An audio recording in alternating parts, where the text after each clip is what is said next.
Bit from all perspectives. To stay up to date on the latest stories, Make sure that you subscribe to the GB News channel. right here on YouTube. You can watch us live 24/7 across the whole world. You can also check out exclusive content and catch up on previous episodes of your favourite shows. Every day, we ask the questions That you'd ask, so why not add your voice to the conversation in the comments section? Don't forget to subscribe. We are GB News, Britain's news channel.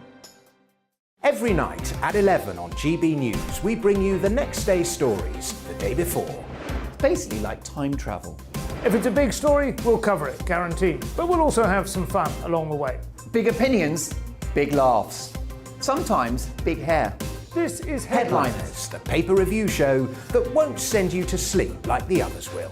11 p.m, 7 nights a week. Join us.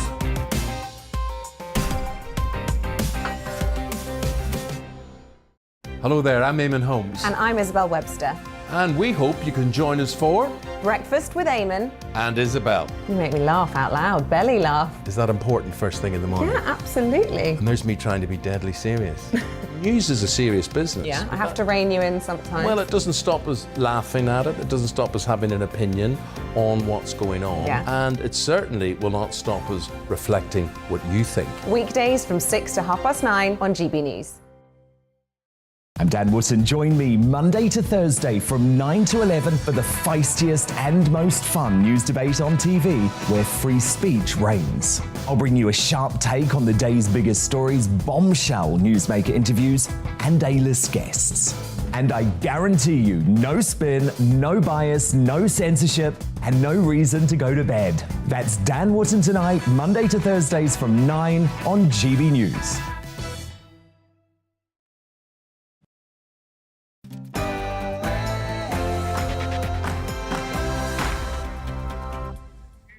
It's 11 o'clock and it's time for Headliners. I am Mark Dolan, and in just a moment I'll be taking two comedians by the hand and gaily slipping through tomorrow's headlines. But first, the latest news.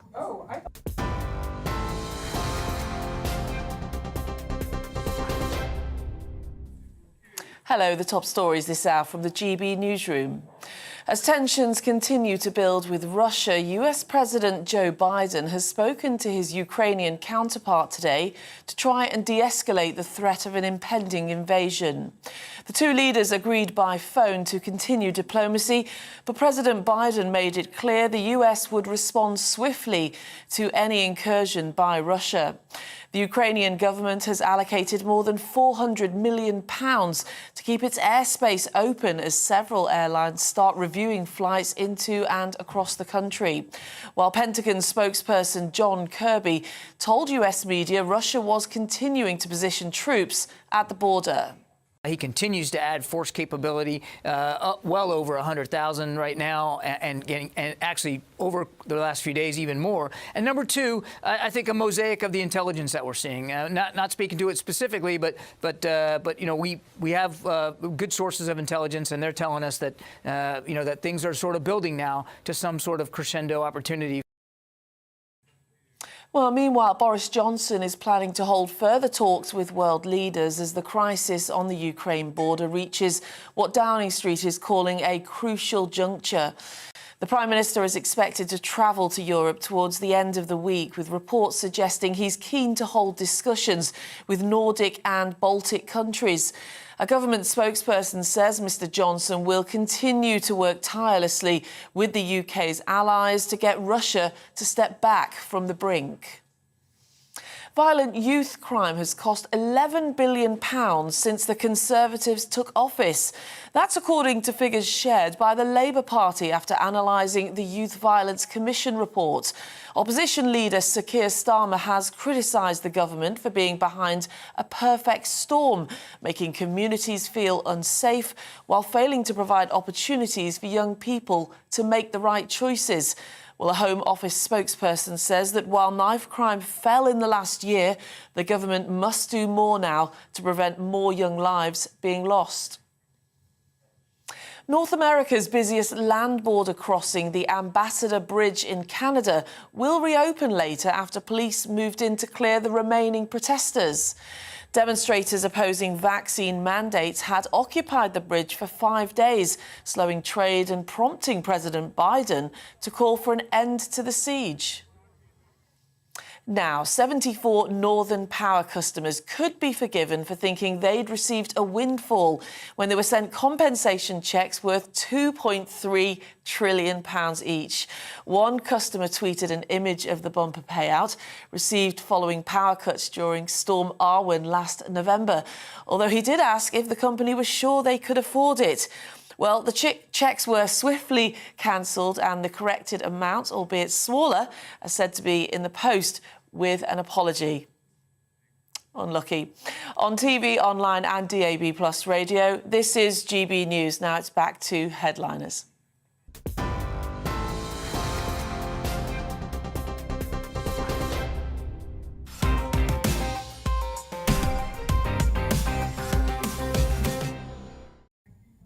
I'm Mark Dolan and welcome to Headliners, in which we take a deep dive into tomorrow's papers in the company of the country's finest comedic minds.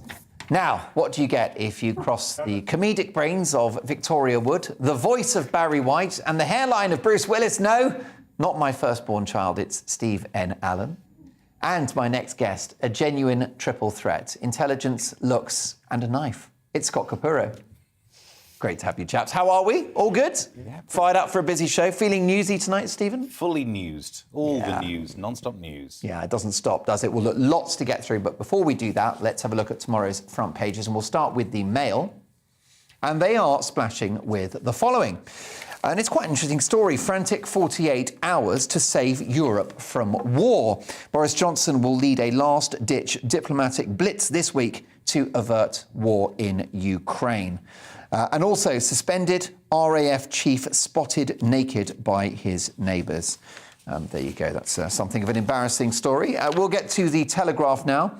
PM urges Russia to step back from the brink. Meanwhile, water companies are dumping raw sewage into rivers 1,000 times a day, something we discussed on last night's show. The Independent: Ukraine hits back against UK's rhetoric on Russia.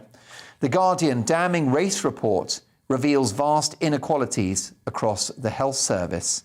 And Leave Now: Western diplomats flee Kiev. The Financial Times: Scholz plans fresh Ukraine talks as West steps up evacuations. And shoppers undeterred as big brands raise prices to protect profits from rising costs.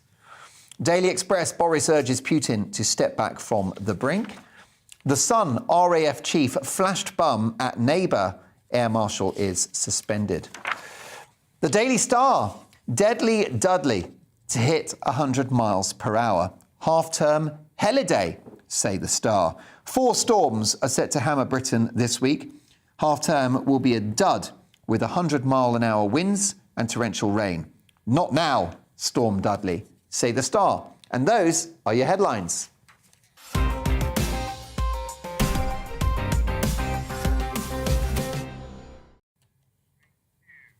Our top story is the damning race report into health inequalities across the NHS. Steve, tell me more. Yeah, this is almost a data story. I think it's better if we view it as a data, because if you look at the outcomes, there is inequality. So part of this will be some side argument about whether the word racism should be used. Back to the data, because it is simply true. They've done some research. University of Manchester has looked into it. They're calling for radical action being needed to tackle overwhelming minority ethnic health inequalities in the NHS. They described in this damning study that they found vast and widespread inequalities. It seems like some of this is, I don't want to use the word understandable because it gives too much leeway, but this is a system that would have developed with a different ethnic mix, breakdown of the UK. So there will be reasons to try and change the way in which you're doing things. But some of the things you read about, if you read the story, other things that are good treatments are less likely to be given to people who aren't white. Simple as that. That could be fixed straight away just by looking at the outcomes and going, no, there needs to be change. Correct, exactly. And there are statistics about, for example, women of colour dying in birth, which is a higher statistic than the equivalent of white mums to be. So, you know, there's definitely a case to answer. How do we fix this, do you think? I think by looking at the outcomes. I think this is why I'm so obsessed with it being a data story, because you could spend all of your time arguing about the reasons for it. And that's all very well. In fact, one of the treatments that's less likely to be given out to people who aren't white is CBT, cognitive behavioural therapy, which itself, I think there's an irony in it, because itself is about treating the symptoms rather than trying to be too obsessed with the causes. And that, for me, is a nice metaphor about how this should be done. Was it end of last year, they were talking about how the oxygen meters were more successful at measuring oxygen levels in the blood of white people because it's all to do with absorption of light. So that story breaks as being a racist story. Just get some scientists in, some techno person who can make a sensor that's sensitive for different skin colours, solve it rather than obsess about the cause. And what is this CBT? I thought that was one of those fancy drugs that you comedians take. Possibly both. Possibly. You're currently on CBT, I'm right? on something, and it might be But CBT. cognitive behavioural therapy, what is that when it's in home? It's a way of looking at how an emotional impact is about to affect you, and then you change that. You change the symptom of what the problem is in the mind, rather than doing the psychodynamic stuff, which is like going back to your childhood and blaming everything on mother. Oh, I much prefer that. Yeah. Scott, what do you think about this? It must be the same in the States, health inequality. Well, I think that inequality in health is more about coverage in the U.S. And poverty, and poor neighborhoods not having any coverage at all. You know, it's so interesting to live here now and to see the safety net that's provided by the NHS and how I feel like it is Britain's proudest hour. And I'm so impressed, my husband and I both are, he's from Brazil, by how people are looked after here. And I know that there's problems, obviously, in the ones you've mentioned, and financing and funding and all that.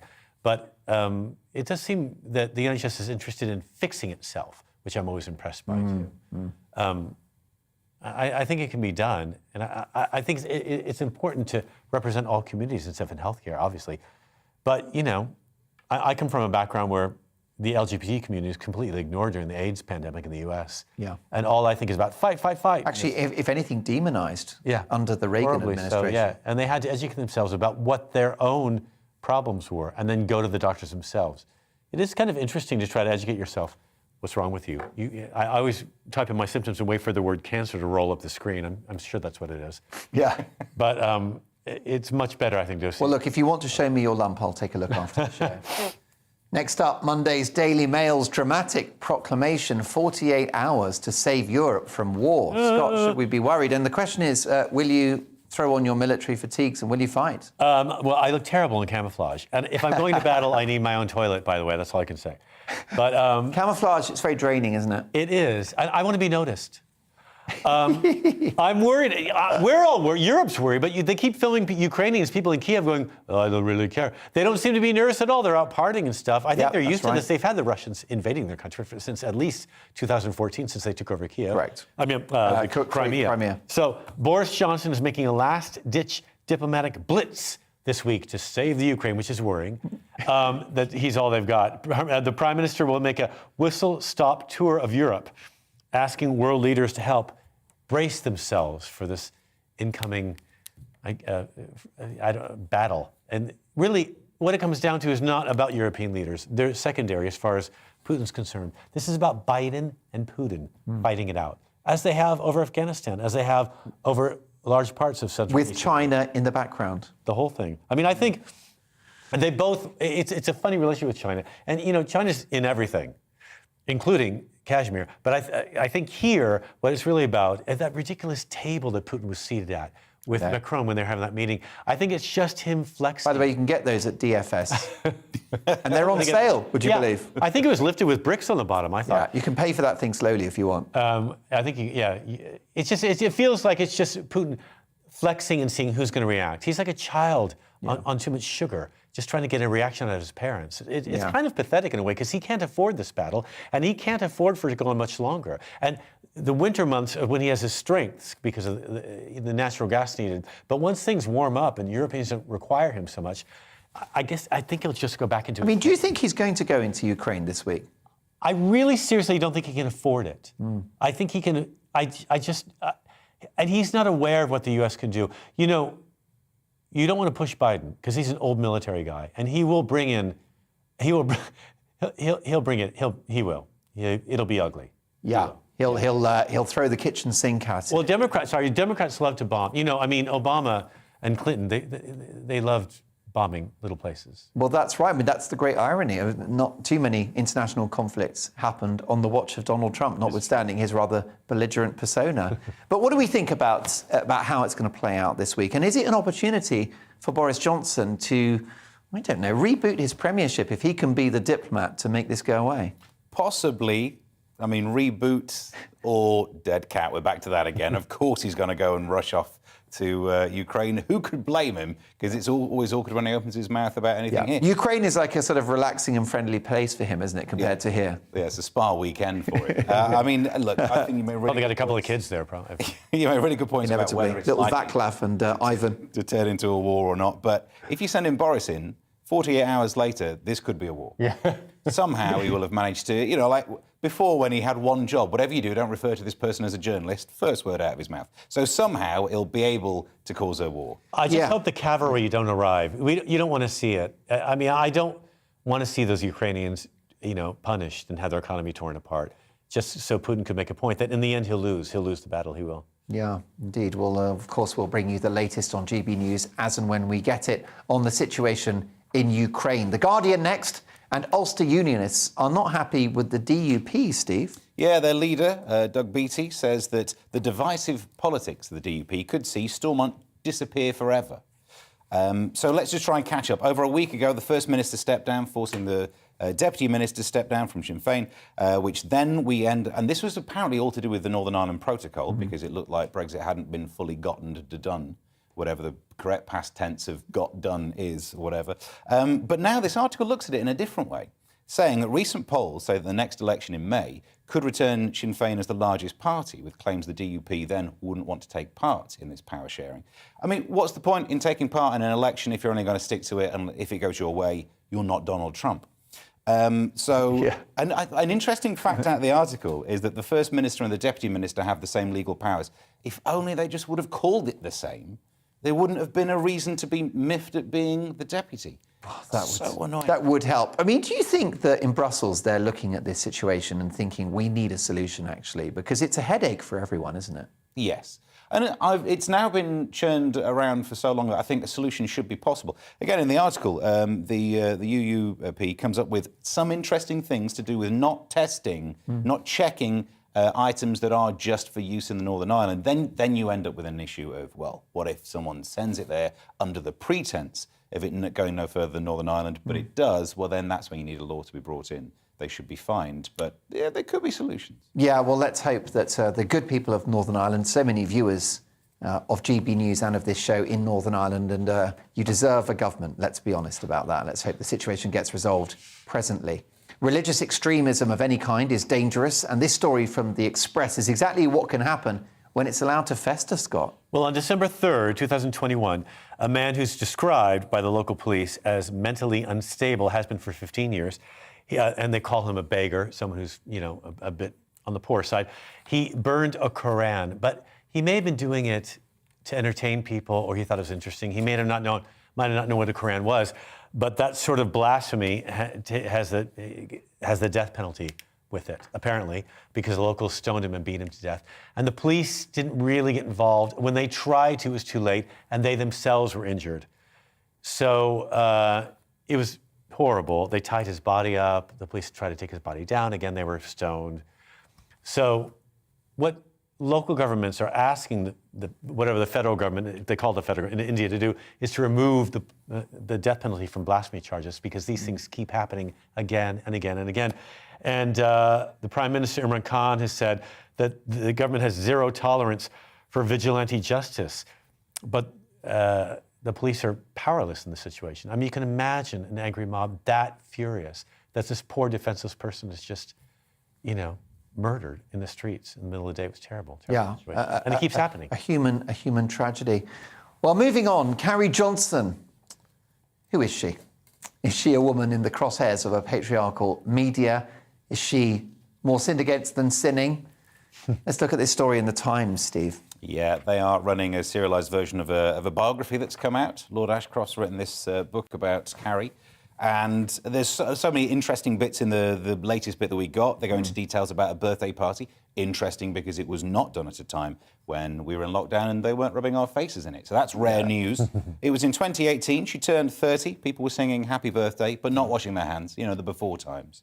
And what they say, the interesting thing about this 30th is that Boris Johnson, Sajid Javid and Michael Gove were there. Some guests must have looked at them and thought, this is what happens when you scrimp on the male stream. It's true. This is not going to be that much of a party. They also go into other details of how she, well, I say worked. The book would say that she was not at work very often, more often on holiday and posting about it on social media. There's also some scandal claims that she fiddled a system to get taxi rides paid for by putting the names of junior ministers on the... I mean, an expenses scandal is so 2009. Absolutely. This is old school. But my favourite fact... It's like the good old days, isn't it? Do you remember that? Duck houses and moats and good times. But she then left being the Director of Communications for the Conservative Party. We won't find out what happened because there was a non-disclosure thing at the end. We'll never know that. But she went to work for this charity that tries to restore the oceans, so she is a Conservative with a big C. It's my joke. Wow. Nicely done. Jeez. I mean, she is Britain's First Lady. Should we give her some more respect, Scott? Well, is she... I haven't spent much time listening to her. Is she clever? Is she smart? Is she worth the money that we're throwing at her right now? I can't be led on that. I'm not really sure. I don't know. I mean, people think that she's behind Boris's eco agenda. Now, whether you support going green or not, many Boris voters, Conservative voters, feel they didn't vote for that. Just the idea of him being on top of me makes me want to go green. So maybe she should get a medal or a badge of some sort, I think. Yeah. Just for doing the work that so many don't want to do. During all that heavy lifting. Oh, my God. Break a rib. Well, get off me. We have reached the end of the first part of Headliners, but we've got some really juicy stories to come, so I'll see you in part 2.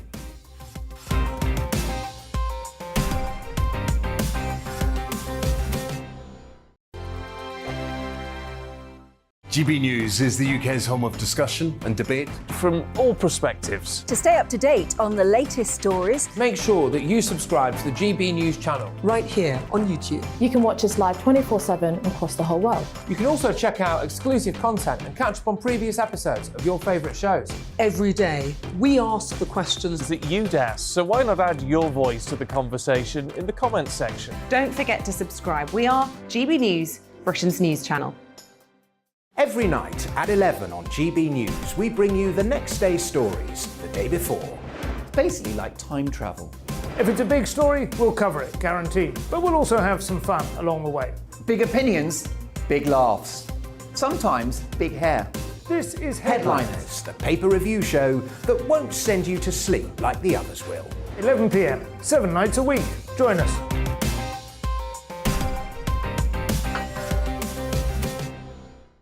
Hello there, I'm Eamon Holmes. And I'm Isabel Webster.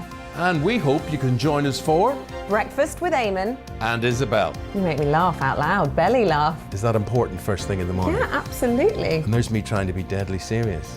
News is a serious business. Yeah, I have to rein you in sometimes. Well, it doesn't stop us laughing at it. It doesn't stop us having an opinion on what's going on. Yeah. And it certainly will not stop us reflecting what you think. Weekdays from 6 to 9:30 on GB News.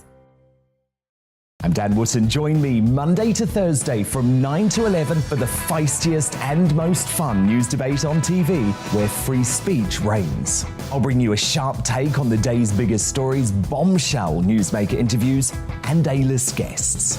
And I guarantee you, no spin, no bias, no censorship, and no reason to go to bed. That's Dan Wootton Tonight, Monday to Thursdays from 9 on GB News.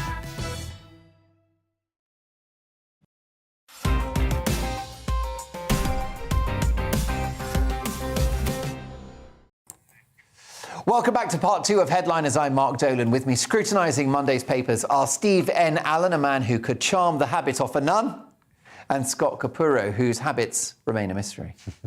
Now, the next story is one very close to my heart. It's from The Star and involves pornography and privacy. Is this close to your heart as well, or any other organs, Scott?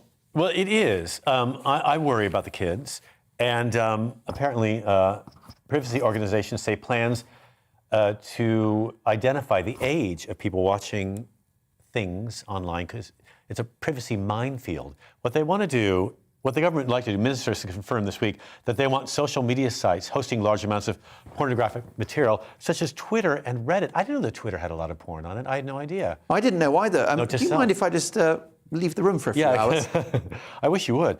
A bit embarrassing. They'll have to also have age verification identifiers on their sites. And if they don't, they'll lose 10% of their global income, or the UK will just block the sites completely. They've had so many concerned, obviously, responses from parents and educating sites, all sorts of people who say, you know, there's too much access to porn, anyone can watch it, there's no verification of age on anything. And so the government is saying we've got to come up with something, some sort of software. They're asking each app to have it independently of one another. And they're suggesting that you guys all get together and come up with something together if you can, because it's going to be expensive. What I worry about is that with this attempt to legislate against young people seeing pornography, which we can agree we don't want that to happen, but it can be very counterproductive, can't it, Steve? This could backfire. Well, I know what you mean. Like, I'm annoyed when I buy an energy drink that I have to be age checked. So what? It's some part-time cashier's going to have to come around my house, and you know they're not going to enjoy it either. But I don't know why this isn't the solution. Sorry to get slightly nerdy, but if you tell your internet service provider to put on the content filtering, you can't see some websites that it knows are adult. So make a rule: if a website's got adult material in it, it has to register as being an adult site. And for things like Twitter, have 2 domains. So if it's a rude picture, it's on the t'other web address. And then you block it.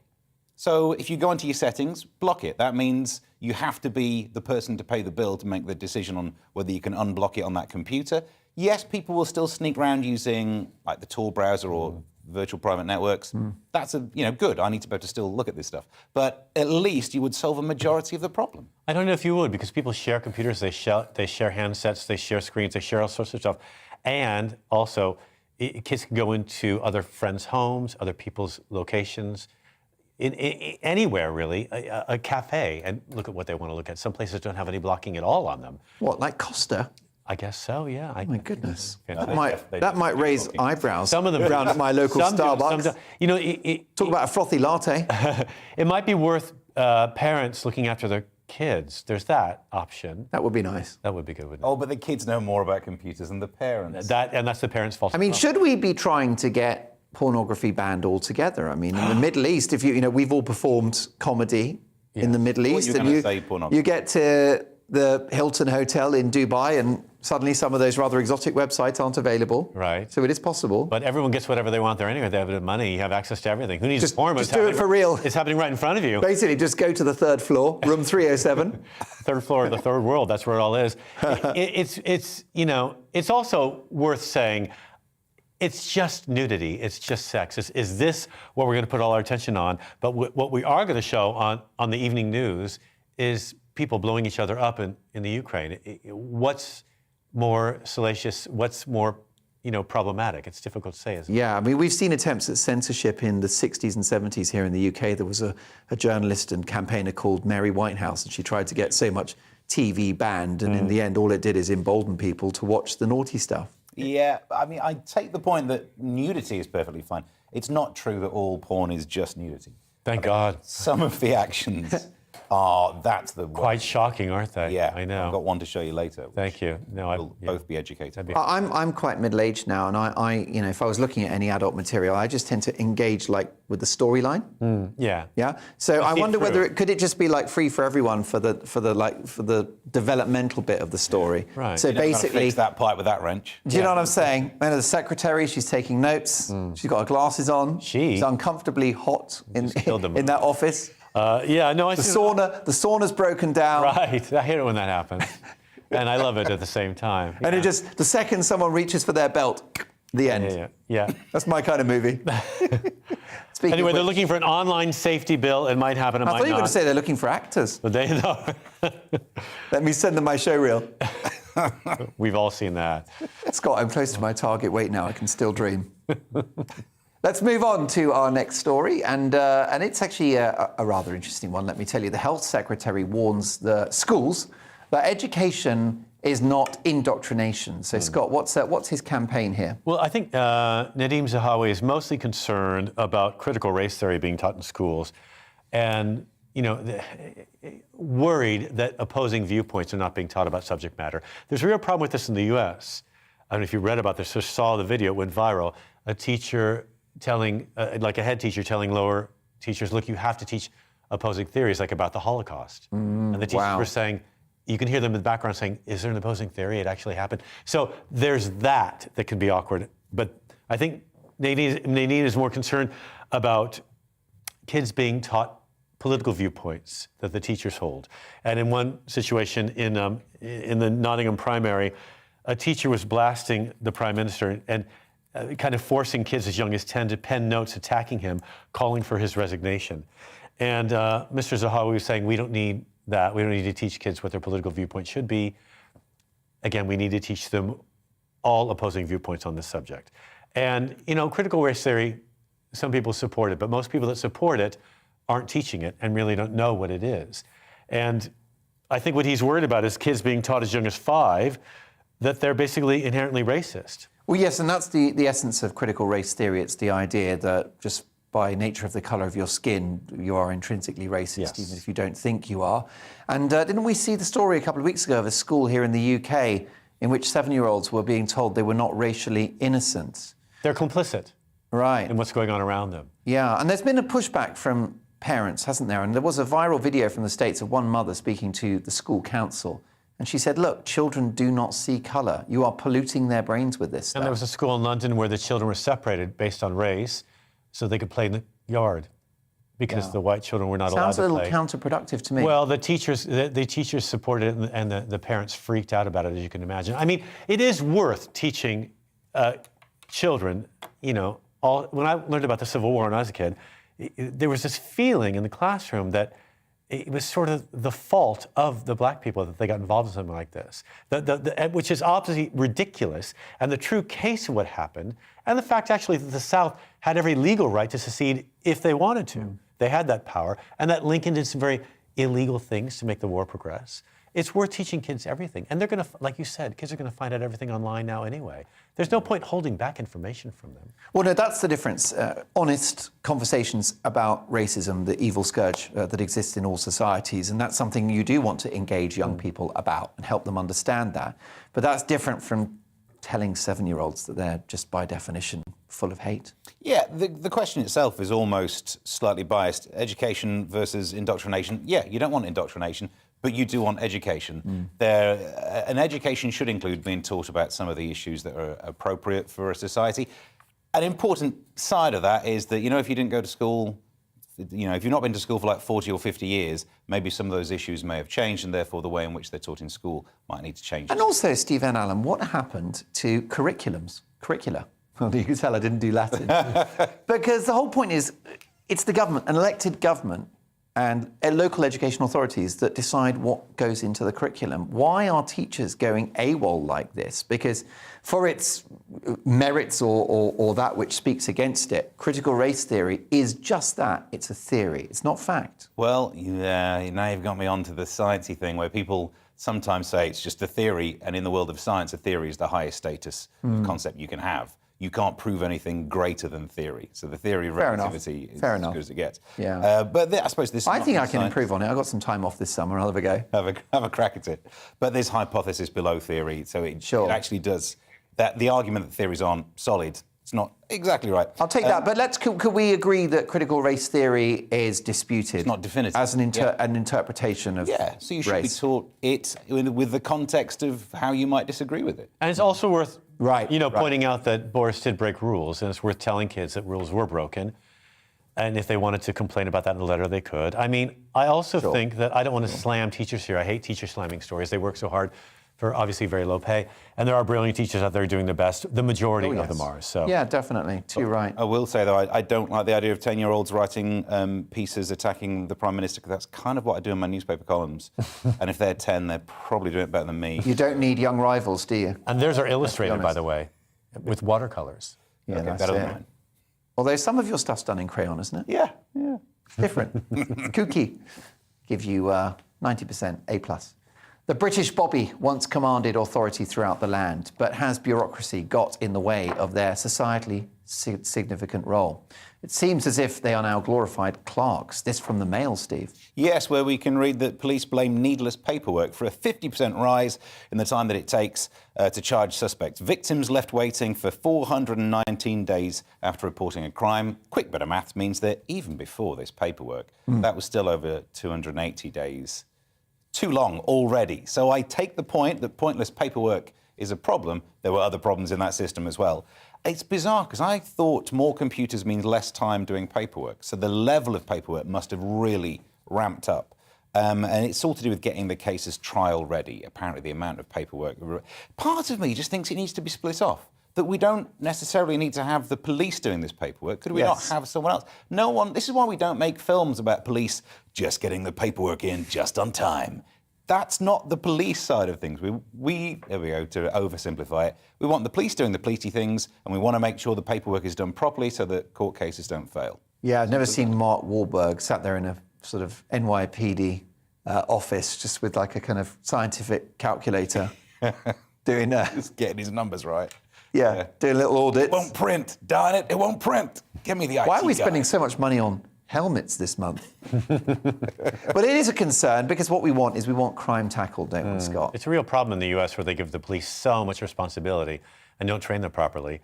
And there's so many problems, again, in the US without a safety net, with homelessness and mental illness on the streets. And the police are thrown at these people. They've become like social workers, right? That too. They're monitoring people's, Botox shots and their, and their everything. It just seems like Botox shots. I thought that was Nicole Kidman. Yeah. They're showing up at her house, making sure she's doing them.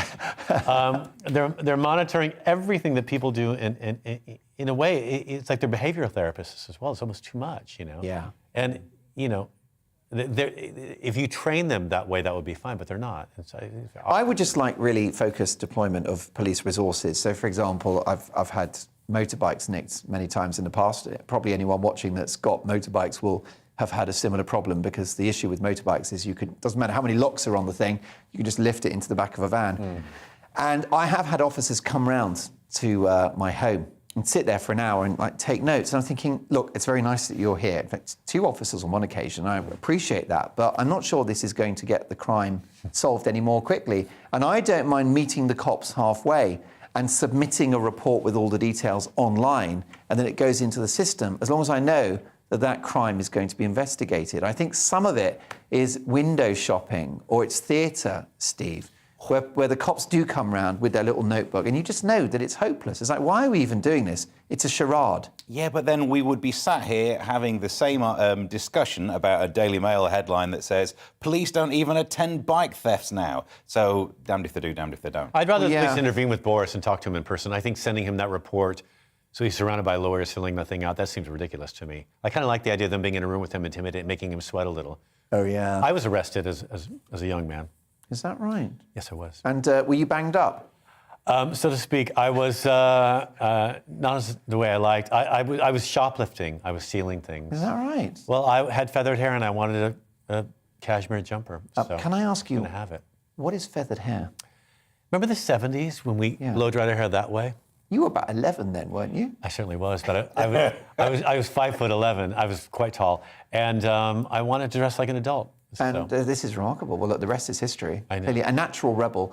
Did you spend time in the slammer? I did. I just didn't think they'd come after me because I felt invisible as a child. They're like, you can't steal. I'm like, what are you going to do? And they showed me what they could do. They made me work with kids all summer long, actually. That's amazing. You didn't go to jail or anything like that? I had to pay a fine. It's worse than that. It's not good. I wouldn't mind spending the weekend with an angry man in a small room, punishing me. 48 hours with Big Jim and his tattoos. It was the hairy one. Speaking of which. Well, look, we've got lots more to come, including an answer to the question, who's the hairy one? Also, in the next chunk, the wrong kind of snow causes havoc at the Winter Olympics, a rather large check, and weaponised Barry Manilow music. See you in 2. Looking ahead to tomorrow's weather, and the UK is looking grey and damp for many. There could be some early brightness in the southeast. Let's take a look at the details. It'll be a cloudy start in the southwest with some outbreaks of light rain on Monday morning. A frost-free start, but feeling chilly in the breeze. Across the southeast, it should be drier, with a few brighter spells to start the day. A much wetter picture in Wales, though, where persistent rain is likely. It's been a wet few days in Wales, so there's likely to be a lot of spray on the roads.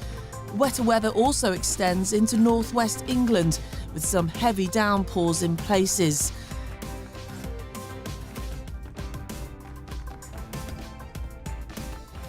A gloomy and wet start is likely for the northeast, with some brisk winds towards the coast. There'll be showers in Scotland instead of persistent rain, and perhaps a few brighter spells in between. However, skies will be cloudy for many. Sunshine and showers is the picture across Belfast. Some of the showers will be heavy, so you'll want an umbrella when you head out first thing. Showers and longer spells of rain will continue across the UK on Monday, but there should be a few glimmers of sunshine too. And that's how the weather is shaping up during tomorrow morning.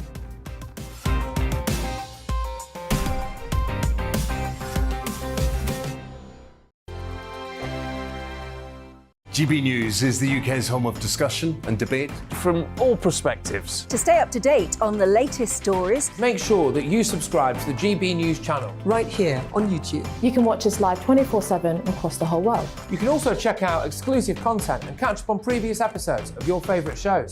Every day, we ask the questions that you'd ask, so why not add your voice to the conversation in the comments section? Don't forget to subscribe. We are GB News, Britain's news channel. Every night at 11 on GB News, we bring you the next day's stories the day before. It's basically like time travel. If it's a big story, we'll cover it, guaranteed. But we'll also have some fun along the way. Big opinions, big laughs.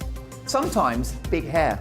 This is Headliners, the paper review show that won't send you to sleep like the others will. 11 p.m, 7 nights a week. Join us.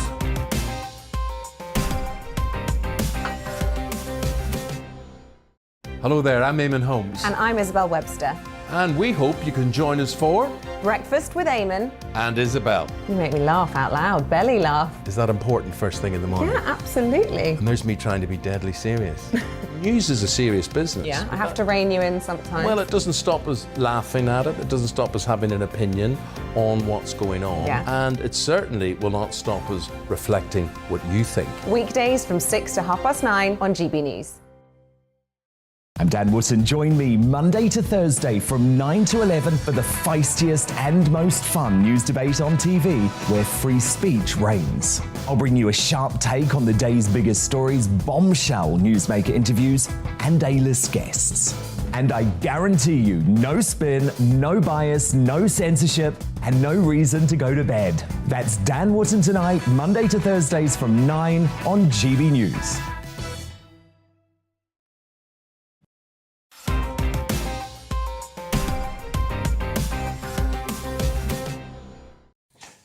Welcome back to Headliners. I'm Mark Dolan, and with me looking at tomorrow's papers are the unpredictable Steve N. Allen and the unpronounceable Scott Kapuraruro. A splatter of water, some words are said, and boom, you're a Catholic. I'll spare you the gory details. But a priest has been getting it wrong for years. Steve, tell me more. Yeah, Catholic priest in Phoenix has apologised to thousands after getting their baptisms wrong, and they're now invalid. On the plus side, it's good news. It's all made up anyway, so maybe don't worry. But Father Rango... You realise you're going to hell? No, I'm not. You'd need to make one first. But anyway, he said, "It saddens me to learn that I've performed invalid baptisms by regularly using an incorrect formula." I read that and thought, do they stir the holy into the water? But no, then there was a letter about it that described it as a grammatical error. So here's, and by the way, if your religion means you get to the pearly gates and they go through admin and go, oh, sorry, no, that was the wrong word. Okay, is that how faith works? But he was saying, we baptize you in the name of the Father and the Son and the Holy Spirit. The grammatical error wasn't all of the ands. Feels like it should be, use a comma. But it was the we part. Oh, I This see. is another story where people are upset by a pronoun. Who knew, but a different one. Scott, are you a Catholic? I am. It should be Christ. Christ blesses you. It's all about him and the church. I spent 12 years in the Catholic Church. and those priests never came near me. I'm still angry about that. And what a colossal injustice. It was. And, you know, I was still going when they were doing the whole thing in Latin, 2 hours in Latin, with my aunt next to me digging her nails. Did you try chat-up lines in Latin? I mean, I lit Amo candles, amasamat. I wore robes, I did whatever. Candles? You know, I didn't mind it. I liked Jesus during his hairless period. I didn't mind, you know, he's a sexy guy, broken wing, right? Eager Sandals? to please. Sandals? On or off, didn't matter, right? In the desert, hallucinating, whatever he wants to do. He's got his hobbies, you know, just be home at night. And he always was. He always was. Amen to that. Now, let's move on. I think, well, let's see if we can squeeze any more blasphemy into the show before midnight. They're going to tie us up to a tree. Why don't you for a tweet in the next religions we should take down? We all know that dogs are a man's best friend, but I'll tell you who they're not friends with, drug dealers. This one's from Monday's Mail, Scott, and I love this story. These trainer sniffer dogs were working with special needs kids, teaching them about sensory, you know, stuff. Like, Lovely. Yeah, how to touch, how to smell, how to feel. But the dogs at the school in Leicestershire, in Leicester, actually, I was just there on the weekend doing the festival, and this makes sense to me now because they were a bit brain dead in the audience, but the dogs kept going. They were on something. They were on something. I wish I was too. CBT, it's Steve's stuff. Yeah, the good stuff, right? They were all dogs, though. That was weird. Or at least they were barking. But anyway, these dogs kept going toward one wall. And the teachers were noticing why the dogs were kind of collecting over there. And when they took the wall down, they found 1.3 million pounds worth of cannabis being grown in this room. And suddenly they couldn't find the three guys that were looking after the school. Who knew? Where are those three guys? And they were hiding in a cupboard somewhere. And their names, I can announce, Reynold Dima, 21, Ali Hoxa, 29, and Jules-Jean Jacques, well done, right, 29. Well, they're all Facebook friends of mine, so please don't be so harsh. They were put before the court. They don't have any known address, and they were growing a few plants in the other room. So, perfect was location. this room on site in the school, or was it a neighbouring building? It was a top floor that nobody really went up to. They thought it was like an attic storage. So it's an unused room in a school, and these people had got in, sort of effectively broken in and been growing marijuana. I guess they had been. I mean, you know, they might have appeared. The trio were later jailed and charged with cultivating cannabis, but it's not quite clear from the story about what they were doing on campus, if they were there sort of, you know, shaving the grass and then running up and growing the grass. I'm not sure. Did the pupils seem unnaturally placid? They didn't, and apparently absolutely no one knew. They couldn't smell 1.3 million worth of cannabis growing above. That's very strange. The dogs could, but the people couldn't. But maybe if you're not familiar with the smell, you don't know what it is, right? Yeah. We all know what it is. We live in London. It's everywhere. It's on the buses, on the street. It's in my husband's breath. It's everywhere. But you know, I guess in Leicestershire, they're lacking a bit of... Well, we know, don't we, that teachers love to confiscate things like watches and iPhones. 1.3 million quid's worth of hash. Yeah. It's a great haul, isn't it, for an English teacher? You'll get that back at the end of the day, and then all of a sudden, no one remembers to do it. What I like about this story is it is the plot of a Scooby-Doo episode. It really is. It's dogs finding caretakers getting away with it if it weren't for those meddling kids. I think they've wasted the weed, they've taken it away, and I guess they're going to burn it or something. But they should use it on the kids. The kids are being taught a sensory workshop. What makes you more sensitive than being high? It's the best. I got through high school. 4 years, I got through it in 7, but it was the best 27 years of my life, seriously. High school in more than one sense. There you go. Who knew? Kids, don't do drugs. # just say no, because if you do, you'll turn out like Scott. And Steve with his weird CBT experiments at home. Now let's move on to our next story, and this is about the Winter Olympics, and all is not well in China. Yep, snow. They've got problems. Snow joke? I'll have that one. Snow joke. No one's ever thought of that before. There's a problem with snow. It's the wrong kind of snow. I mean, what are you trying to get a job at Network Rail after this? It was a surprise for them. It's plunged the Winter Olympics into disarray with suffering unexpected blizzards. They'd previously been criticised for using fake snow. Then the real stuff arrives and it makes it worse. Like, make your mind up, pick a side on this. But you would have thought that if it snowed at the Winter Olympics, it just would have made more Winter Olympics for some reason. What's the worst that's going to happen? Someone falls over, accidentally gets bronze. I don't know why it's a massive problem, but it stopped people getting to places. Volunteers cleared the paths. That must feel It raises the question why the Olympics are happening in China, the Winter Olympics, because it surprised me, but it turns out that there isn't normally snow at that time of year in that region. And London apparently gets more snow. Yeah, they sometimes get an inch worth or something. All of a sudden, loads turns up.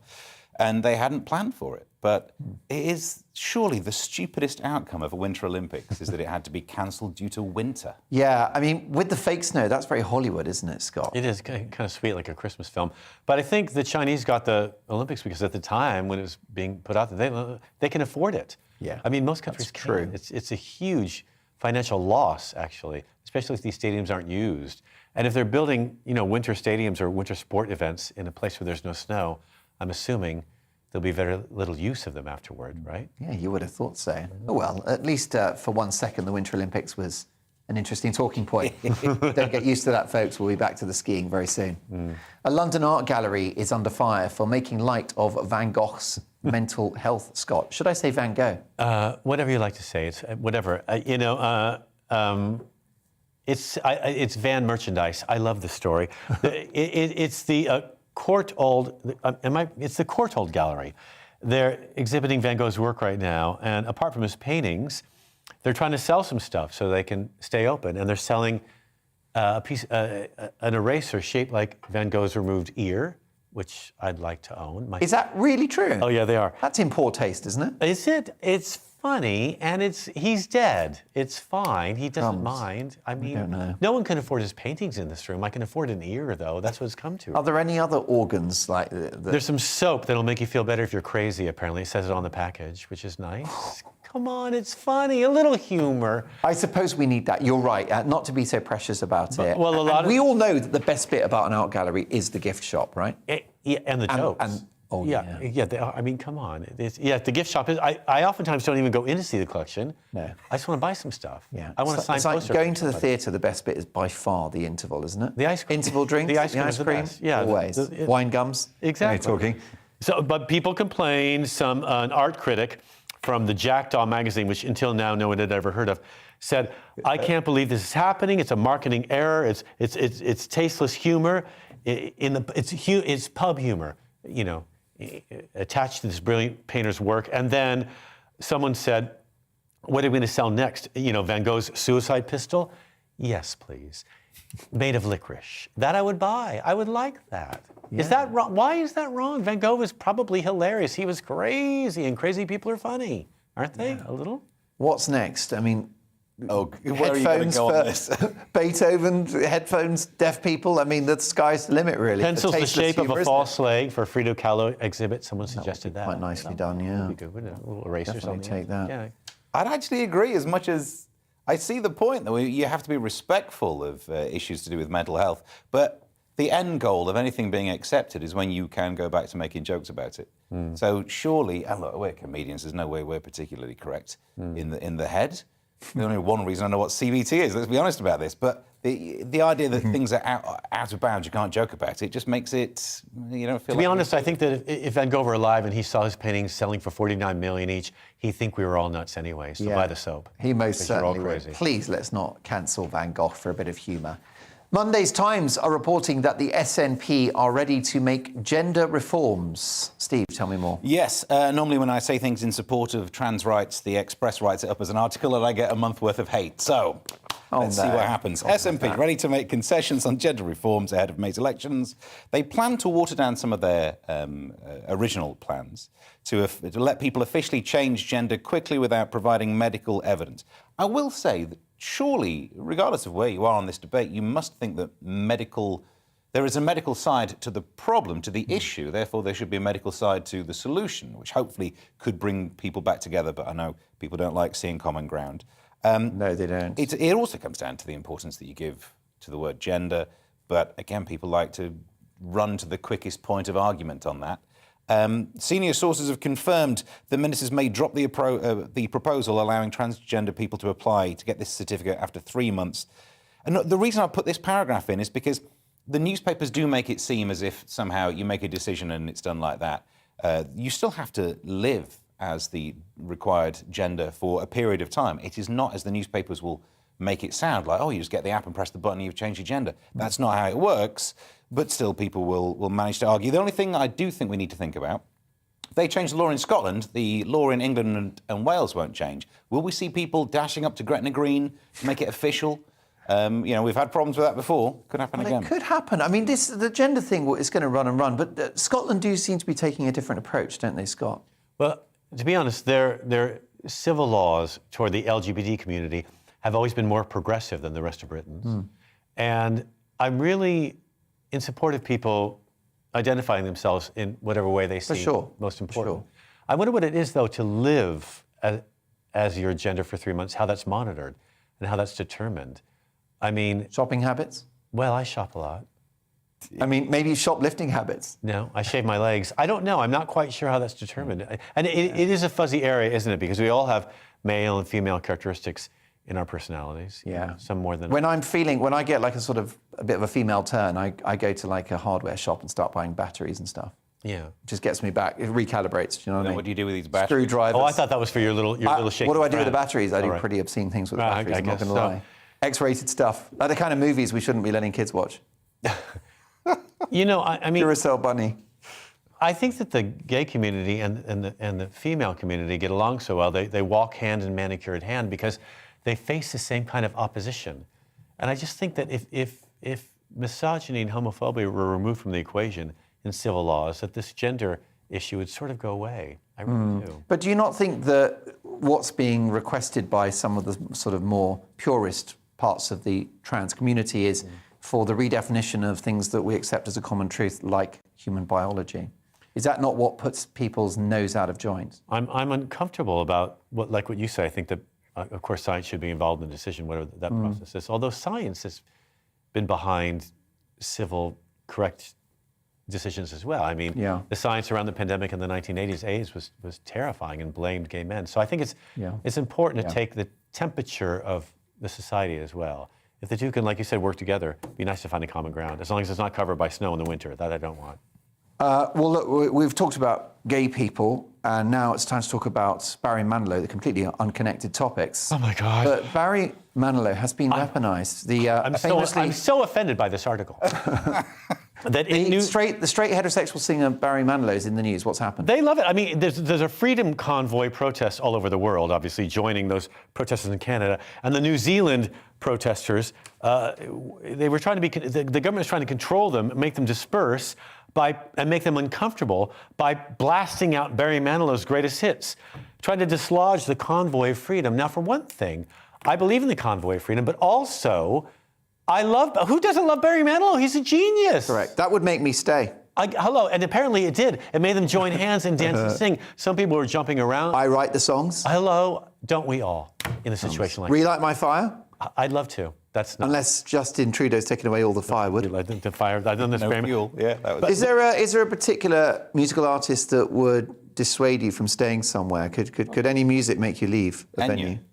Enya's pretty bad, yeah. I mean, bad, no, clearly talented lady, but it's just gloomy, isn't it? Yeah, it is a bit, yeah. Yeah, suicidal stuff. Although in London, the London Underground plays classical music at tube stations that have issues with crime, because there's some sort of research that says people fight less when there's Tchaikovsky happening in the background. But all it means now is if I get off a tube and hear classical music, I just think, oh, I'm in the danger zone. Yeah, I'm thinking sort of mid-90s Phil Collins might shift me. Oh, yeah, that would do it, pretty much, yeah. Or Day in Paradise. Yeah, I just can't stand Paul McCartney's, Lloyd Webber, Phantom of the Opera. So basically, cheesy musicals is how we get rid of you tonight, is that it? I mean, I like Evita. Don't get me wrong, it's a good show, but the rest of it can just slide off the face of the earth. But that's just my own personal opinion. That's, In that case, in order to make you go now, I'm going to play you the soundtrack of Starlight Express. I'm going to have my producer come in on skates. Oh, if that doesn't, where's a sniper pointing at a host if you need one? Oh my God, good Lord. Gentlemen, it's been a brilliant conversation, and we will have it again soon. You, of course, are the Harlem Globetrotters in terms of the cast of this show, and you will be returning shortly. But thanks for your company tonight, Steve N. Allen and Scott Capurro. Hope you enjoyed it as much as I did. Thanks so much for your company all evening. Headliners is back tomorrow at 11, and Dan Wootton's back tomorrow at 9. I'll see you on Friday.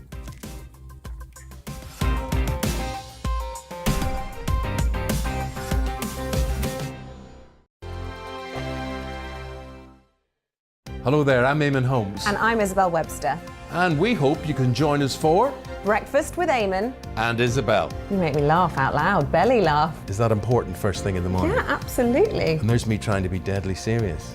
News is a serious business. Yeah, I have to rein you in sometimes. Well, it doesn't stop us laughing at it. It doesn't stop us having an opinion on what's going on. Yeah. And it certainly will not stop us